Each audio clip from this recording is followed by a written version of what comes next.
नमस्कार दोस्तों। आज हम बात करेंगे अल्कोहल यानी कि C2H5OH उसके वास्तविक जीवन में आपके शरीर पर, मस्तिष्क पर और ह्यूमन बॉडीज के ऑर्गन पर क्या प्रभाव पड़ते हैं, किस प्रकार से ये मानव शरीर को और एक ह्यूमन बॉडी को इंपैक्ट करती है, किस किस प्रकार के स्टेजेस होते हैं, शराब कितने प्रकार की होती है, इन सब चीजों के बारे में आज हम विस्तार से बात करेंगे। तो स्वागत है आप सभी का एक बार फिर से मेरे YouTube चैनल में। तो चलो शुरू करते हैं आज का टॉपिक। एक्चुअल में दुनिया भर में हर साल लगभग 3 मिलियन लोग शराब से जुड़ी बीमारियों के कारण मरते हैं। WHO की रिपोर्ट के अनुसार 15 से 49 साल की उम्र तक के लोगों की मृत्यु का प्रमुख कारण अल्कोहल यूज है। पर सवाल है, शराब आखिर करती क्या है आपके शरीर में? क्या एक ग्लास वाइन भी खतरनाक है? क्या लीवर ही सबसे ज्यादा प्रभावित होता है या दिमाग, दिल और हार्मोन भी? आज हम जानेंगे शराब के हर स्तर पर असर को वैज्ञानिक शोध, मेडिकल डेटा और ग्राफिक्स के साथ। वीडियो को अंत तक जरूर देखिएगा क्योंकि यह जानकारी आपके या किसी अपने की जिंदगी बदल सकती है। एक्चुअली में शराब क्या होती है? शराब में मुख्य रूप से मौजूद होता है एथेनॉल C2H5OH, एक साइको एक्टिव सब्सटेंस। यह प्राकृतिक रूप से शुगर के फर्मेंटेशन से बनती है जिसमें यीस्ट और बैक्टीरिया शामिल होते हैं।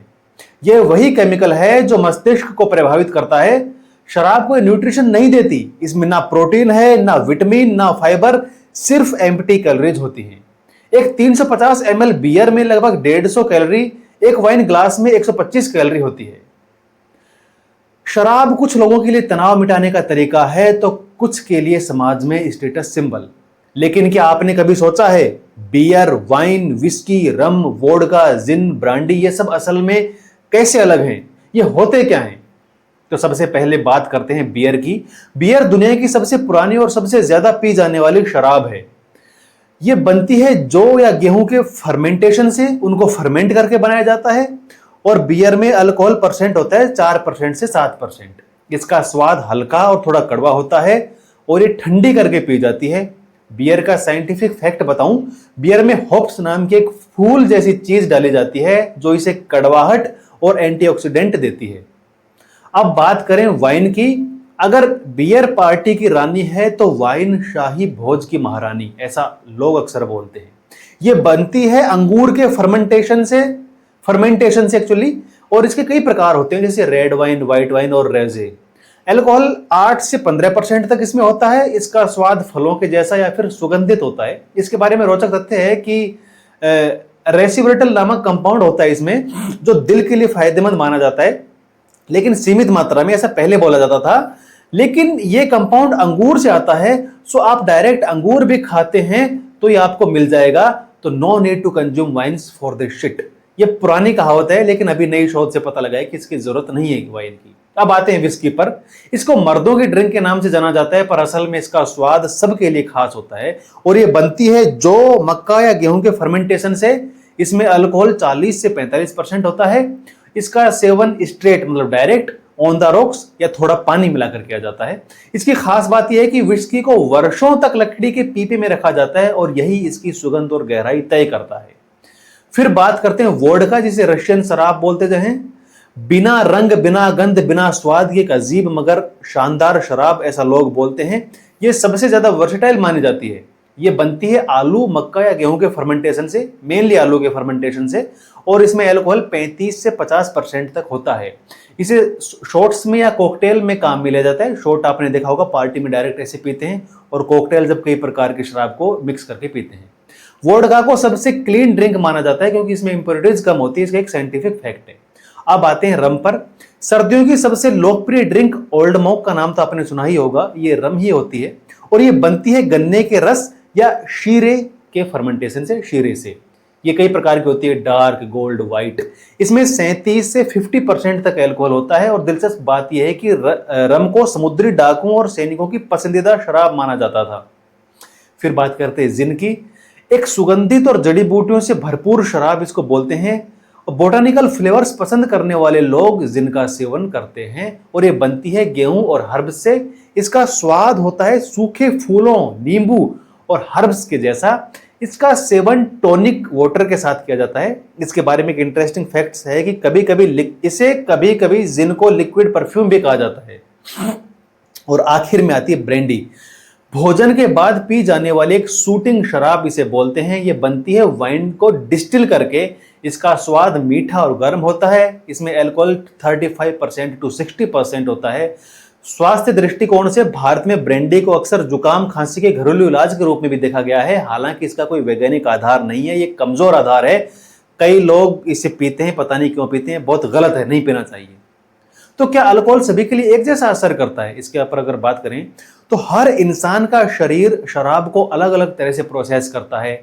ये आयु, वजन, खानपान, हाइड्रेट, ये सब फर्क डालते हैं। शराब का सेवन लिवर, मस्तिष्क, हार्मोन्स और दिल पर बुरा असर डालता है। एक नई रिपोर्ट के अनुसार शराब की कोई भी मात्रा आपकी बॉडी के लिए अच्छी नहीं है। सो बिल्कुल भी शराब का सेवन ना करें, ये बात हमेशा ध्यान रखें। शराब बिल्कुल भी आपके लिए अच्छी नहीं है, चाहे वो एक 10-12 ml ही क्यों ना हो। ये शरीर में कैसे असर करती है? जैसे ही शराब पेट से छोटी आंत तक पहुंचती है, वहां तेजी से आंत में खून के साथ अवशोषित हो जाती है। लगभग 20% शराब पेट में और 80% छोटी आंत में अवशोषित होती है। BAC, ब्लड एल्कोहल कंसेंट्रेशन, यानी खून में शराब की मात्रा इसी पर निर्भर करती है। कितनी मात्रा में पी, कितनी तेजी से पी, शरीर का वजन क्या है, खाली पेट है या नहीं। औसतन शरीर हर घंटे सिर्फ एक ड्रिंक यानी कि 10 से 12 ग्राम एथेनॉल ही प्रोसेस कर पाता है। अगर आप उससे ज्यादा पीते हैं, शराब खून में जमा होने लगती है, वो मतलब प्रोसेस नहीं हो पाती हर घंटे इतनी ज्यादा। अब इसका मस्तिष्क पर क्या प्रभाव पड़ता है?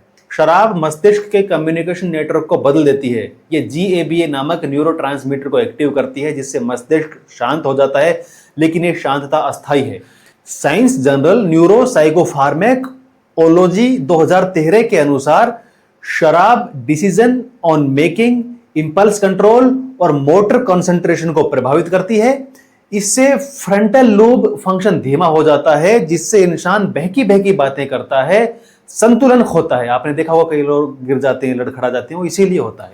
लेंसेट स्टडी 2018 के अनुसार शराब की कोई भी मात्रा, यहां तक कि ओकेजनल ड्रिंकिंग, एक छोटा पैक 10 से 12 ml वाला भी दिमाग की संरचना पर असर डाल सकता है, जो मैंने आपको पहले बताया। दिल, ब्लड प्रेशर और रक्त वाहिनियों पर शराब क्या प्रभाव डालती है?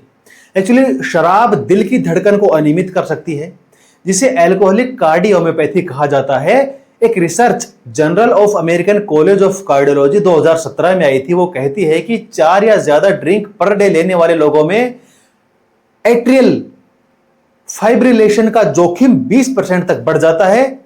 ब्लड प्रेशर भी तेजी से बढ़ता है, जिससे हार्ट अटैक और स्ट्रोक की संभावना बढ़ती है। अब ये हमारे लीवर पर क्या असर डालती है? लीवर, जिसे शरीर की डिटॉक्स मशीन कहा जाता है, लीवर शराब को एल्कोहल डिहाइड्रोजेंस जिसे ADH और ALDH एंजाइम से तोड़ता है, लेकिन बार बार सेवन करने से लीवर पर अत्यधिक भार पड़ता है। तो इसके चरणबद्ध तरीके से क्या प्रभाव पड़ते हैं? सबसे पहला, लीवर फैटी हो जाता है, जिसे फैटी लीवर कहते हैं, जिसे स्टेओसिस भी कहा जाता है वैज्ञानिक भाषा में। इसमें लीवर में वसा, फैट जमा होने लगती है। दूसरा, एल्कोहलिक हेपेटाइटिस, जिसमें सूजन आ जाती है लीवर पर। फिर तीसरा स्टेज होता है सिरोसिस या स्थायी नुकसान और फाइब्रोसिस जिसे कहते हैं। WHO के डेटा के अनुसार शराब से जुड़ी लीवर सिरोसिस मौतों का 50% अकेले भारत में सिर्फ 2019 में 2,40,000 से ज्यादा हुई थी। अब इसका मानसिक स्वास्थ्य पर क्या प्रभाव पड़ता है? शराब डोपामिन रिलीज को अस्थायी रूप से बढ़ाती है, जिससे रिवॉर्ड, शांति जैसा महसूस होता है। लेकिन नियमित सेवन करने से दिमाग का खुद का डोपामिन बनाना कम हो जाता है और उसका नतीजा निकलता है एनेक्सिटी और डिप्रेशन, विड्रॉल सिम्टम्स, इंसोमेनिया, यानी कई लोगों को नींद नहीं आती, वो इंसोमेनिया, नींद का ना आना, मेमोरी लॉस और dementia risk, permanent memory loss भी हो सकती है।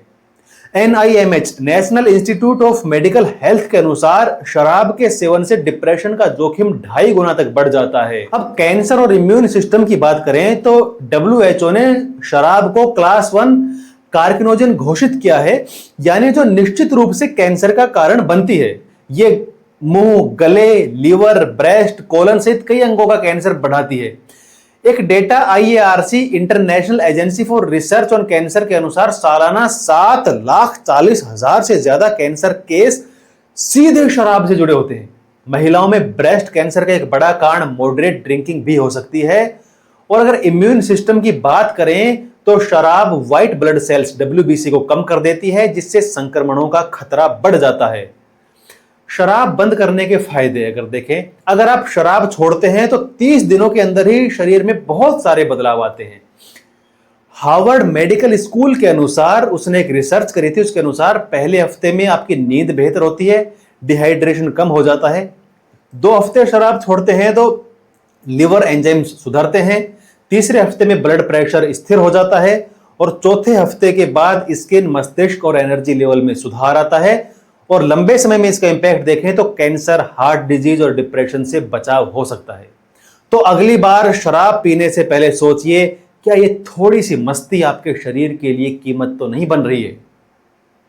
आपने कई बार देखा होगा कि बच्चे जब घर रहते हैं तो ठीक है, लेकिन वो जैसे ही हॉस्टल या बाहर पढ़ने लिखने के लिए जाते हैं तो कोई छोटी सी खुशी, कोई पार्टी, कोई नंबर अच्छा आ जाना, गर्लफ्रेंड बन जाना, दिल टूट जाना, इन सब के बाद आपने देखा होगा कि छोटी छोटी बातों पर लोग एक दूसरे को इस बात के लिए मनाते हैं कि भाई खुशी है, चल थोड़ी सी पी ले यार, एक ढक्कन से तो क्या ही होता है, तेरी इतनी कैपेसिटी भी नहीं है, तू इतनी सी नहीं पी सकता। दोस्तों, मैंने ग्रेजुएशन करी है, मैं इसका साक्षी हूं। मैंने देखा है लोगों को जबरदस्ती कर कर पैग पिलाते हुए और बाद में धीरे धीरे शराब कंजम्पशन से उनकी हालत इस कदर बुरी हो जाती है कि उनके करियर को इफेक्ट करती है, दिमाग को इफेक्ट करती है, मेमोरी को इफेक्ट करती है, उनके पारिवारिक रिश्तों को इफेक्ट करती है और कई सारे केसेस में तो मतलब लोग बुरी तरह से प्रभावित होते हैं। तो अगली बार अपने आसपास जब देखो और लोगों को, बच्चों को जब ये करते हुए देखो कि क्या तू थोड़ी सी नहीं पी सकता, एक पैक नहीं ले सकता, अरे एक बियर में तो होता ही क्या है, तो उसको समझाओ कि एक बूंद शराब, नई रिसर्च के अनुसार एक बूंद शराब की खतरनाक है आपके लिए, आपकी बॉडी के लिए बहुत बुरे इंपैक्ट डालती है। तो शराब को सीधे ना बोलो। अगर आपको कोई शराब पिलाता है या कोई शराब पीता है, दूसरों को फोर्स करता है, तो उसको ये वीडियो भेजो जिससे कि अवेयरनेस बढ़े। ये सबसे जरूरी है दोस्तों, इस उम्र में ये सीखना सबसे ज्यादा जरूरी है। तो ठीक है दोस्तों, आज आपने जाना शराब केवल एक पेय नहीं बल्कि एक जैविक जहर है जो धीरे धीरे शरीर को खोखला करता है। जितनी जल्दी समझें उतनी ही बेहतर है ये बात। अगर आपको वीडियो ज्ञानवर्धक लगा हो तो लाइक करें, शेयर करें, चैनल को सब्सक्राइब करें और नीचे कमेंट में बताएं क्या आप या कोई आपका अपना इस आदत से जूझ रहा है। हम जवाब देंगे और साथ भी देंगे। मिलते हैं अगली वीडियो में। स्वस्थ रहिए, जागरूक बनिए, खिलखिलाते तंदुरुस्त रहिए। धन्यवाद। नमस्कार दोस्तों, मैं पीयूष कुमार।